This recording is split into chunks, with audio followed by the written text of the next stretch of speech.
Diablová taktika, to možno poznáte, Corrie ten Bonová povedala, že ak ťa diabol nedokáže naviesť na hriech, tak ťa privedie k zaneprázdnenosti. Zažil to niekto niekedy z vás? OK? To znamená, že dobre, že diabol už vie, že nenachytá ťa na tom, že urobíš nejaké hriechy, tak ti dá 1000 dobrých vecí, ktoré môžeš robiť. Zahltí ťa dobrými vecami. Verte mi, viem, o čom hovorím. Problém zaneprázdnenosti je, že zaneprázdnenosť a hriech majú rovnaké účinky. Prekazia nám spojenie s Bohom, lebo nemáš čas. To isté robí hriech. Prekazia spojenie s inými ľuďmi, lebo nemáš čas. To isté robí hriech. A dokonca aj s tvojou vlastnou dušou, lebo na ňu nemáš čas. Teda kľúčový element, na ktorý dnes narazíme v oblasti učeníctva a prečo sa nám vlastne nedarí, je čas. Je zhon. Je uponáhlanosť. Je proste plnosť toho všetkého, čo robíme. Sme príliš zaneprázdnení a taktiež príliš preplnení a nemáme miesto. Jedna štúdia od Michaela Cigarelli robili výskum medzi kresťanmi, asi na nejakej vzorke 20 000 kresťanov plus minus, ktorý bol zameraný na prekážky rastu. To znamená, že zobrali si 20 000 kresťanov a pýtali sa ich, že prečo asi nerastú a mali tam nejaké súbory otázok, nejaké cvičenia a tak ďalej a robili výskum, že prečo kresťania nerastú. Hej? A z toho bol tento 5-bodový výstup. Kresťania sa prispôsobujú kultúre zaneprázdnenosti, uponáhlanosti a preťaženosti, ktorá vedie k tomu, že Boh sa dostáva na okraj ich života, okay, čo má za následok zhoršenie vzťahu s Bohom, v dôsledku čoho sú kresťania náchylnejší prijímať svetské alebo sekulárne životné postoje a tak sa ešte viac prispôsobujú kultúre zaneprázdnenosti, uponáhlanosti a preťaženosti. Následne sa celý cyklus opakuje. Toto ukazuje reálna štúdia o kresťanoch v dnešnej dobe. OK? Čo nám dnes bráni na tomto životnom štýle učeníkov? Je to zhon, uponáhlanosť a zaneprázdnenosť. Toto sú tie základné veci, ktoré nám neustále bránia v tom, aby sme dozrievali a išli sme ďalej. Kráčať s Ježišom znamená kráčať pomalým a nenáhlivým tempom. Toto povedal duchovný otec C.S. Lewisa. Pomalým a nenáhlivým tempom. Uponáhlanosť zabíja modlitbu a zdržuje nás v práci. OK? Myslím si, že toto by Ježiš povedal viacerým z nás. Ešte toto treba, ešte hento treba, ešte toto, ešte rýchlejšie a tak ďalej. Potrebné je len jedno. Hej? OK. Takú poslednú vec, čo tu mám. Ekonómia kráľovstva. Teraz sa vrátime znova na začiatok slova. Čo má v kráľovstve najvyššiu hodnotu? Nahlas. Láska. Hej? Najvyššia hodnota. Pamätáte si nové, hej? Čo chceme vedene vidieť o 10 rokov? Že sa milujeme Ježiša viac? A že je to vidieť v tomto meste. Láska. O toto nám ide. Ježiš to vyjadril dokonca aj v Tóre, keď povedal, že milovať máš najviac Boha, celou svojou silou, myslou, všetkým. Vykonávať túto lásku voči láske, voči Bohu. So všetkým. Hej? Toto je vlastne učeníctvo spočíva v tom mať s touto láskou vzťah a nasledovať ju. Hej? Problém je, že láska si vyžaduje nepríjemne veľa času.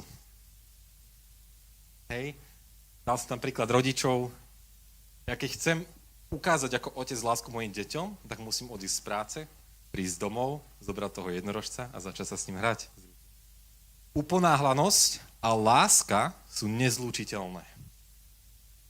Manželia, ktorí manžel sedí dole v aute a manželka sa ponáhla hore a všetko nestíha, toto robí s tým vzťahom, hej, tá uponáhlanosť, ten stres, vtedy to je veľmi náročné, hej, alebo decká, keď sa ešte zamotajú a zrazu ten stres spôsobí, tá uponáhlanosť ruší lásku, vtedy zrazu ostávame chladnejší a búra to vzťahy, hej, nie je to dobré. Uponáhlanosť zabíja vzťahy, teda lásku, pretože láska si vyžaduje čas, ktorý uponáhlanosť nemá k dispozícii.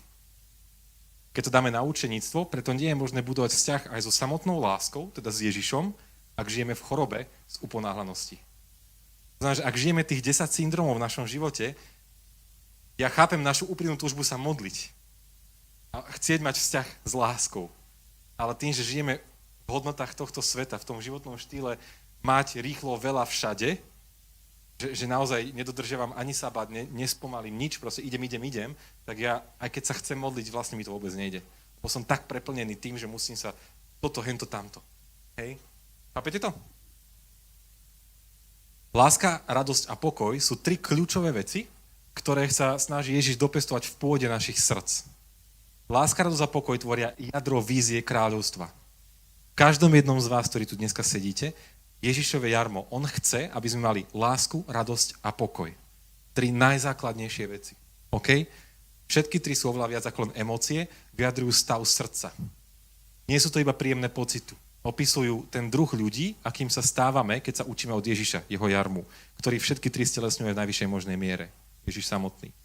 To znamená, že tieto 3 veci, ak žijeme v chorobe z uponáhlanosti, tak jednoducho nemáš čas budovať lásku, lebo láska vyžaduje čas. A keď sa ponáhľaš za inými vecami, tak to nefunguje. Takisto radosť. Hej, teraz aj veľa svetských učiteľov hovorí o tom, že ako prežívaš prítomný okamih. Že vieš sa teraz tešiť z toho, že si tu a počuješ toto najlepšie slovo v tvojom živote, alebo nejakým spôsobom už rozmýšľaš nad tým, čo bude zajtra, čo musíš stihnúť tento týždeň, čo si zažil minulý týždeň. Že my sa nevieme tešiť z prítomného okamihu, lebo žijeme buď v minulosti v svojich zraneniach a hnevoch, alebo žijeme v svojich očakávaniach a šialených túžbách, ktoré sú za týždeň. A dnešok ti úplne zmizne. Chápete? A skutočná radosť je, keď sa stretneš sám so sebou. Povieš, wow, to je super, že tu môžeme byť. Wow, to je super, Tomáš som donesol kávu. Máme tu klímu, kokos, hej, že... A tešíš sa z drobných vecí. Toto je radosť. Toto je to, keď nerozmýšľaš vzadu ani vpredu, ale teraz. Preto uponáhlanosť zabíja radosť. Ja som počul, že radosť Pánova je našou silou, super. A myslel som si, že musím sa tešiť a smiať, aby som bol viac duchovný. Kto z vás to niekedy tak mal podobne, hej? A cítil som ako povinnosť byť radosný. Ale byť radosný znamená spomaliť. Tešiť sa a byť vďačný.